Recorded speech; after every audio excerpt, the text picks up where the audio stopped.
ငါတို့ခဏလောက်စကားမပြောဘဲနေရအောင်ဆိုတဲ့စကားကိုအလွဲသုံးစားအလောက်ခံနေရတာမျိုးရှိလားကျွန်တော်တို့ဆက်ဆံရေးတွေမှာအဖို့အထည်ဖြစ်ကြတဲ့အခါ I need space ငါအချိန်လေးနည်းနည်းလိုတယ်စကားလေးမပြောဘဲခဏနေရအောင်ဆိုတဲ့စကားမျိုးပြောလဲပြောဘူးကြားလဲကြားဘူးကြားမှာပါလူတိုင်းကိုယ်ပိုင်အချိန်လိုတယ်ဆိုတာဟုတ်ပါတယ်ဒါပေမဲ့အချိန်ဘယ်လောက်ယူမယ်ဆိုတာကိုမပြောဘဲနဲ့ကိုယ်တယောက်တည်းပြစ်ထားခဲ့တဲ့အခါနေ့တိုင်းဖုန်းလေးကြည့်ပြီးတော့သူ့စီဟာစာအုပ်မျှော်နေရတဲ့တန်ကတော်တော်ပင်ပန်းပါတယ်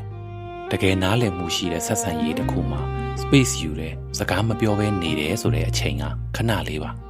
ငါစိတ်ချုံနေလို့ခဏနားမယ်ပြီးရင်ပြန်ဆွေးနွေးကြမယ်လို့ပွင့်ပွင့်လင်းလင်းပြောရတာပါ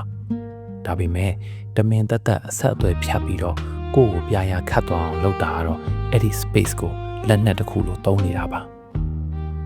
တစ်ခုလောက်မှတ်ထားပါ space ဆိုတာခမရဲ့စိတ်ကိုအနားယူဖို့ပါအပြစ်ဒဏ်ပေးဖို့မဟုတ်ပါဘူး